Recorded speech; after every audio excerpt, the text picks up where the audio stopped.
kepada kekayaan di dalam dunia ini. Jangan iri orang kaya, karena mungkin anak mereka jadi pengemis. Jangan rindu kekayaan, jangan goyang ekor kepada orang kaya, karena mereka hanya sehembus napas saja. Tidak ada seorang boleh menjadi congkak karena kekayaan. Tidak ada seorang boleh menjadi congkak karena kepintaran. Tidak ada orang boleh menjadi congkak karena kemakmuran di dalam dunia ini. Saudara-saudara, justru pada waktu Paulus menulis surat-surat seperti ini, dia tidak mempunyai kelancaran apa-apa kecuali berada di dalam penjara. Dia begitu terikat, begitu terbatas. Tapi dia mengatakan, bersyukurlah kepada Tuhan, pujilah kepada Tuhan. Agama Kristen adalah agama yang memuji, agama yang bersyukur, agama yang penuh dengan musik dan lagu-lagu, selalu menaikkan terima kasih kepada Tuhan. Saudara-saudara, orang menanya apakah lagu Kristen itu berapa banyak? Berapa banyakkah lagu yang dinyanyikan orang Kristen? Saudara-saudara, di dalam Guinness Book of World Record dikatakan lebih dari 100.000 lagu yang pernah dinyanyikan orang Kristen kepada Tuhan. Saya mengatakan itu pasti kurang. Karena yang saya gubah belum masuk, saudara-saudara. Pasti lebih dari 100.000. Bukan saja demikian. Waktu dia mencatat 100.000, saat dia mencatat itu, sudah ada orang di Kenya, ada di Kanada, ada di Inggris, di Prancis, sedang menggubah lagu lagi. Saudara-saudara, di dalam bulan ini saya sudah menggubah 2 lagu lagi yang baru. Ini berarti ada semacam jiwa yang berada di dalam hati orang Kristen yang mendorong kita memuji Tuhan tidak habis-habis. Di sini Paulus berkata, terpujilah Allah dan Bapa Tuhan kita Yesus Kristus. Pada waktu dia menyebut Tuhan di sini, dia menyebut dengan istilah yang berbeda dengan ayat yang kedua. Di dalam ayat yang ke-1 dia berkatakan, ketika percaya kepada Yesus Kristus, kepada Allah orang kudus, kehendak Allah kepada orang-orang kudus di Efesus, orang-orang percaya dalam Kristus Yesus, kasih karunia dan damai sejahtera dari Allah Bapa kita dan dari Tuhan Yesus Kristus. Ayat 1 dan 2. Tetapi ayat ketiga di sini dikatakan, terpujilah Allah dan Bapa Tuhan kita Yesus Kristus. Mengapakah di sini dia bersyukur kepada Tuhan yang disebut sebagai Allah dan Bapa dari Yesus Kristus? Kenapa dia tidak mengatakan langsung bersyukur kepada Bapa kita yang berada di surga? Saudara-saudara, di sini mengingatkan kembali bagaimana anugerah tiba kepada kita. Kita sebenarnya bukan anak Allah. Kita tidak layak menjadi anak Allah. Dan kita adalah orang-orang tidak seharusnya disebut sebagai anak Allah. Karena Allah Bapa bukan Bapa kita, jikalau anugerah di dalam Kristus tidak dikaruniakan kepada kita. Itulah sebab ada janji di perjanjian lama bahwa yang bukan jadi anakku akan kujadikan anakku, dan aku sendiri akan menjadi bapa mereka. Nah, saudara-saudara, janji semacam ini merupakan janji yang luar biasa penting dan besarnya.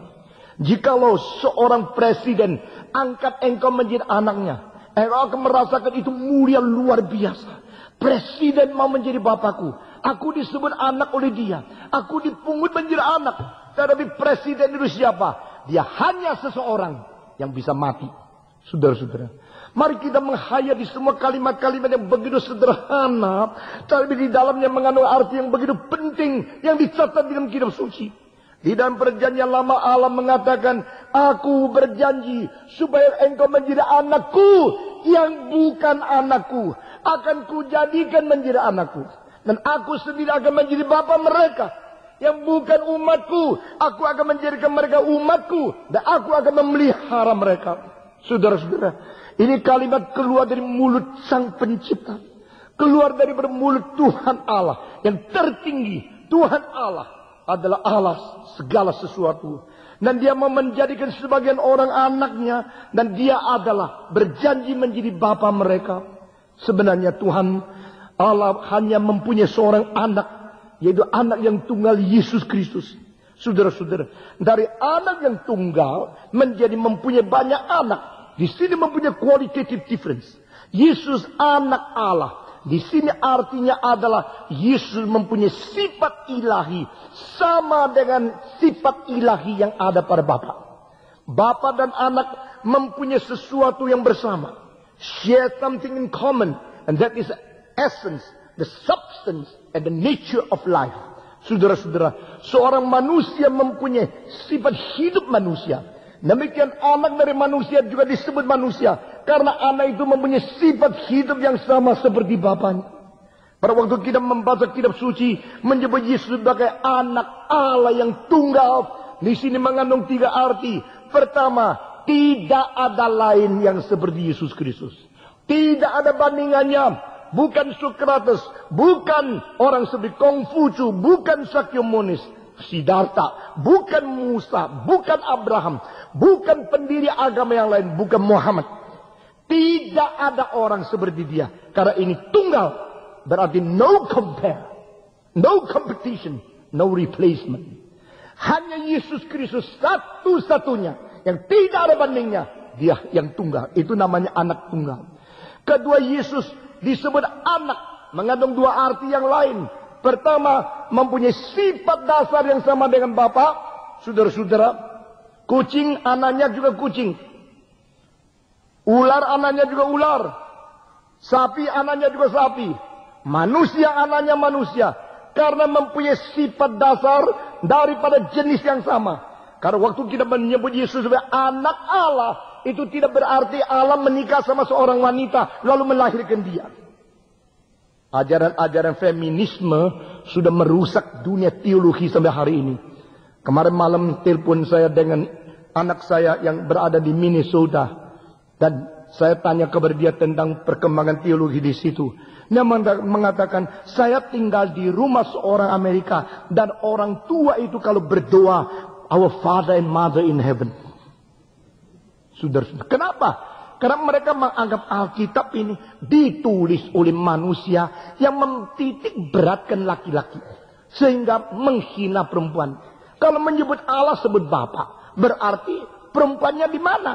Wanita tidak dihargai. Mestinya dia kalau menghargai seluruh umat manusia, mestinya menulis Allah, Bapa dan Ibu. Begitu. Jadi Bapa kami yang bersurga harus diganti dengan Bapa dan Ibu kami yang berada di surga. Saudara-saudara, di dalam keadaan perkembangan teologi feminisme semacam ini, satu hal dasar yang paling fatal, yaitu mereka tidak mengaku Alkitab diwahyukan oleh Tuhan. Mereka mempunyai suatu presupposisi Alkitab ditulis oleh manusia. Maka manusia yang memberatkan pria memakai pria, istilah pria itu. Manusia yang tidak menghargai akan wanita, mereka tidak memakai wanita di dalamnya. Sebenarnya Tuhan Allah mengwahyukan diri. Dia mengwahyukan diri dengan istilah-istilah, dengan kalimat-kalimat, dan dengan bahasa yang tidak boleh dirubah. Dan di situ pengwahyuan tidak tulis Bapa dan Ibu kami yang berada di surga. Saudara-saudara sekalian, Bapa yang berada di surga melahirkan anak. Ini tidak boleh dimengerti sebagai umat manusia yang memerlukan 2 jenis menikah bersatu lalu mengandung lalu melahirkan anak. Karena Allah sang pencipta. Itu sebab tidak boleh menurunkan martabat Allah di dalam kerangka manusia yang dicipta. Karena dia sang pencipta. Tetapi di sini memakai istilah Bapa dan anak memberikan kabar kita sesuatu pengertian kemungkinan. Yaitu kita mungkin mengerti apa yang disebut anak. Karena dia mempunyai sifat ilahi. Sama seperti Allah Bapa mempunyai sifat ilahi. Arti kedua dari beranak ini adalah dilahirkan yang berlainan dengan semua yang lain diciptakan. Saudara-saudara, yang disebut anak berarti dilahirkan. Yang disebut anak berarti bukan diciptakan. Jadi istilah anak Allah yang tunggal mengandung 3 arti. Pertama, sifat ilahi dari Yesus Kristus. Kedua, bukan dicipta. Dan ketiga, tidak ada bandingnya. Ketiga ini kalau sudah menjadi sesuatu, maka kita mengerti dengan sesungguhnya apa artinya. The only begotten Son of God. Yesus adalah anak Allah yang tunggal. Karena tidak ada bandingnya. Bahkan Roh Kudus pun tidak boleh disebut dilahirkan. Karena tidak ada istilah Roh Kudus dilahirkan oleh Allah di dalam seluruh kitab suci. Roh Kudus keluar dari Allah Bapa. Roh Kudus dikirim oleh Allah Bapa. Roh Kudus dikirim oleh anak. Maka Roh Kudus proceeds from Father and Son. Roh Kudus keluar dari Bapa dan anak. Roh Kudus dikirim oleh Bapa dan anak. Roh Kudus dikirim. Roh Kudus keluar dari. Dan Roh Kudus bukan dilahirkan. Itulah sebab kedudukan Kristus sebagai anak Allah. Ini tidak ada replacement, tidak ada compare, tidak ada kompetisi. Tidak ada orang yang bisa dibandingkan dengan dia. Saudara-saudara, dia adalah anak Allah.